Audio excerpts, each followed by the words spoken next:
We're back to introduce you to bands you may have heard of but never listened to. So here are 5 songs from Avenged Sevenfold that will help you get an idea for their sound.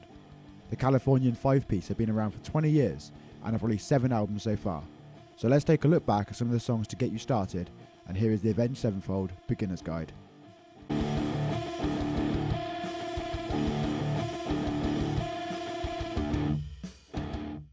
Track 1.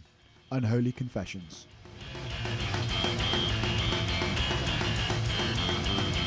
Let's see this motherfucker spin!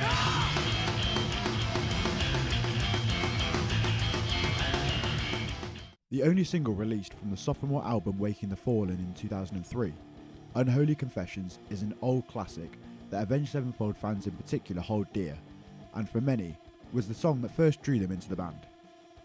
The song opens with quite possibly the most iconic riff in the band's history, ushering in the metalcore era of the band with M Shadow's moving between his screamed and sung vocals, something that was only majorly present on the first 2 releases by Avenged. Unholy Confessions features nicely paralleled instrumental sections where the guitar riffs and double bass pedal drum parts are in sync, something that is featured quite a lot in Avenged Sevenfold's music and has become a staple of their sound, alongside their twin guitar solos and harmonised choruses. The production features a drum mix where you can really feel like you hear every hit that the Rev makes from behind the kit, with a nicely pitched snare drum that cuts right through the overall mix, alongside some nice cymbal work. A song that's often been used as a set closer during live shows, the band have kept it in since the song's released in 2003 on almost every tour, aware of its significance and meaning to the fans who were able to discover them due to first hearing Unholy Confessions. I wish I could be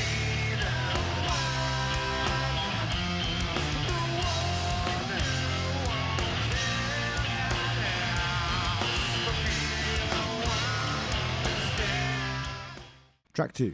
Beast and the Harlot.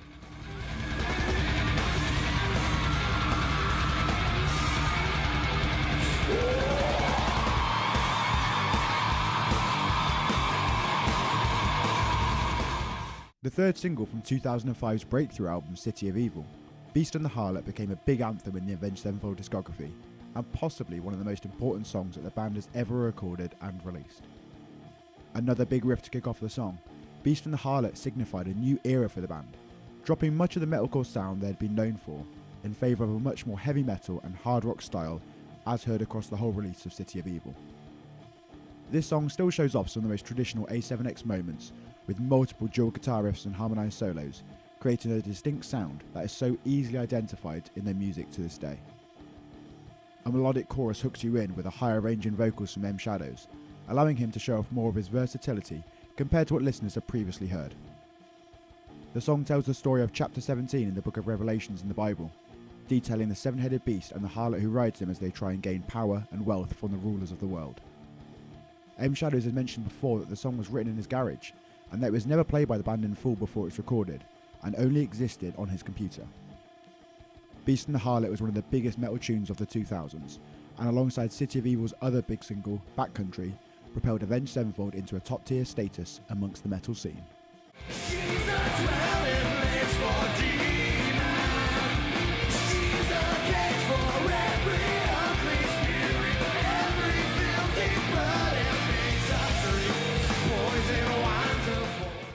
Track 3. A Little Piece of Heaven.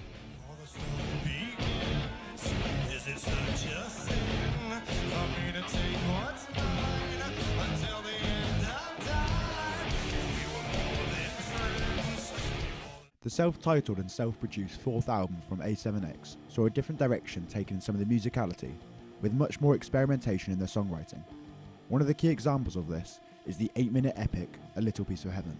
This avant-garde metal tune, inspired by Danny Elfman's work, features orchestral and horn arrangements which replace the guitar work, carrying the melodies and adding a whole extra layer to this song. The fun shifts in song structure allow for A Little Piece of Heaven to remain fresh and interesting, yet still flow seamlessly into each other, and before you know it, the full 8+ minutes have gone by without notice. Vocally, the mix of the 3 singers opens up the dynamics in the song and adds to the storytelling that we'll soon get into. Having M Shadows carrying the majority of the vocals alongside harmonies and solo parts by the Rev additionally breaks up the song, with the call and response sections between Shadows and guest vocalist Juliette Comagier complementing each other perfectly. Now for the story being told within the song. Be prepared because there is no easy way to break this down, so I'm just going to go all in for this.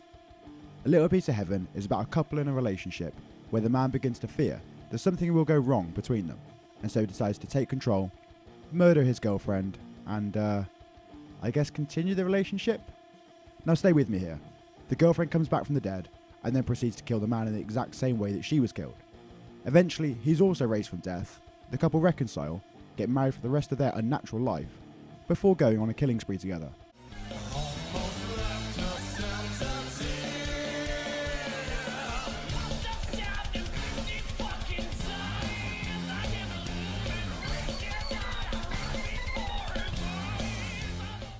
Track number 4, Nightmare.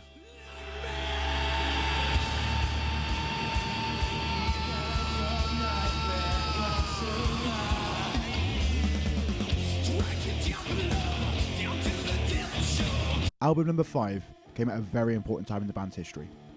Nightmare was released as the first album since the passing of the original drummer, Jimmy the Rev Sullivan, and the lead single of the same name as the album was the first step in the band's next chapter. The beautiful intro is almost like a lullaby before the dual guitars and rapid drum work burst in, leading into a simple but extremely head-bobbing riff. M Shadows' vocals have a wonderful harshness to them, whilst also providing such a strong melody through the verses and chorus of the song, really allowing for the development in his style to shine through compared to previous releases by the band. Mike Portnoy is able to replicate the drum parts the Rev had previously written prior to his passing, and is able to really get a feel for the Rev's style of drum play, something which was so essential to Avenged Sevenfold's unique musicality. Once again, dual guitar solos really shine through, especially at a time in metal where guitar solos seem to appear less and less.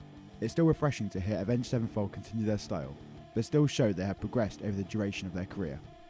Nightmare was one of the first songs written for this album, and helped set the tone for how the rest of it would continue to unfold. M Shadows has said that the lyrics were something that the Rev had loved prior to his passing, and so he didn't want to change them at all, to make sure the parts Jimmy really liked from the pre-production would remain on the record. A big anthemic tune that has become a staple in a live set, Nightmare proved that despite their loss, they are still able to do their former bandmate proud and continue on to produce incredible music.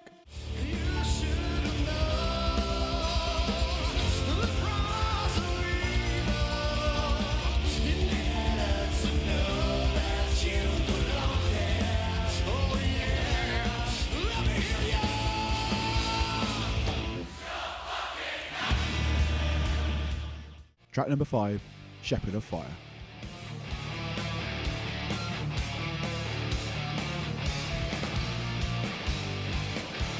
Take a moment and break the ice, so my intentions are known. 2013 was the year Avenged Sevenfold released Hail to the King, and the second single and album opener, Shepherd of Fire, fast became a standout song in the band's discography, as well as their live setlist.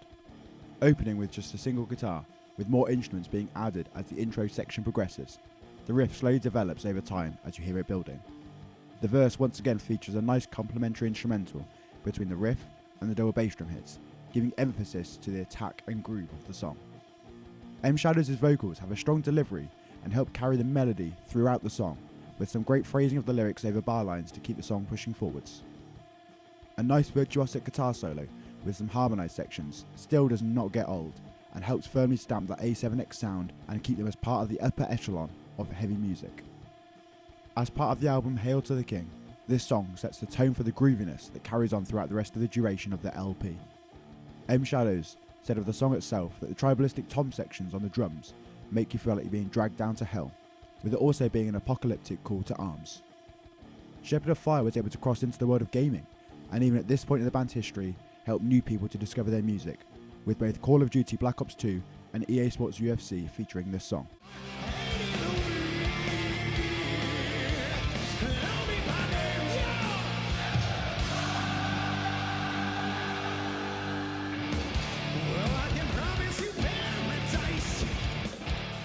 So that was Avenged Sevenfold's Beginner's Guide. If you're a fan of A7X, what songs would you suggest that weren't in this list that would help people get into their music? Who would you like to see a Beginner's Guide on next to introduce you to a band? Comment down below, like the video and subscribe to the channel to stay up to date with the latest releases in heavy music that we review on our monthly podcast, as well as gig vlogs and various other content surrounding the genres of metal and alternative music.